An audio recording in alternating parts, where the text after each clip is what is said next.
I është dhënë sot Lam të Mira, mjeshtrit të parodisë Mane Lumani. Ceremonia u zhvillua në hollin e teatrit Petro Marko. Miq, familjar, dashamirës së Lumanit, njerëz të artit dhe kulturës të pranishëm në homazhe për të nderuar jetën dhe veprën e Mane Lumanit, një nga 4 parodistët e famshëm shqiptar. Aktori i njohur Bujar Sqeriu shpreh se arti shqiptar humbi një prej figurave të tij më përfaqësuese. U largua nga kjo jetë një prej simboleve të artit, jo vetëm vlonjat, por edhe një emblem e historisë së humorit shqiptar, tha ai.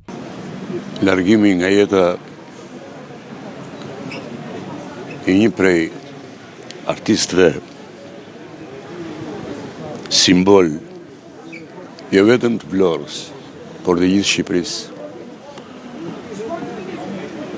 Emblema e parodistëve shqiptar që njihen dhe një prej tyre ishte Mania, do të ngjelet në historinë jo vetëm të artit vlonjat, por të artit shqiptar, një vlerë shumë e madhe për ato që sollën në skenë, për ato që krijuan në skenë, për të gjithë kontributin që patën në skenë dhe për atë hare, atë gëzim, atë entuziazëm që ngjallën tek njerëzit, tek shqiptarët në momente shumë të vështira të jetës tyre. Këtë e bën këta 4 parodistë dhe një prej cilëve ishte Mania, që fatkeqësisht sot u nda nga jeta. Duke i uruar ngushëllime familjes së tij të dashur.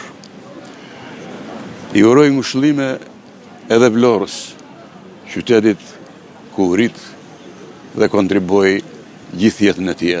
Ndërkohë, drejtori i teatrit të Vlorës Petro Marko, Artur Dhamo, e cilësoi ndarjen nga jeta të Lumanit si një humbje të madhe për artin dhe parodinë shqiptare. Pa diskutim që është një ditë e trisht për teatrin Petro Marko, një ditë e trisht për artin, për varieten. Është një humbje, do të thosha,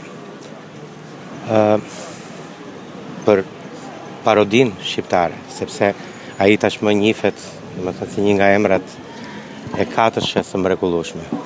Humbëm Metin paracakosh, humbëm Manen. Gjithsesi, Mania është një artist që ka lënë emër, iku fizikisht sot nga ne, nga familja e tij, nga miqt, nga artdashësit, jo vetëm vlonjat, por gjithë shqiptar.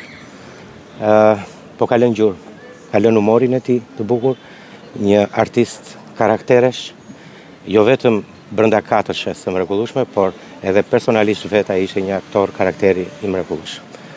Do të na mungoj, por do të kemi buzëqeshjen e tij, do të kemi artin e tij.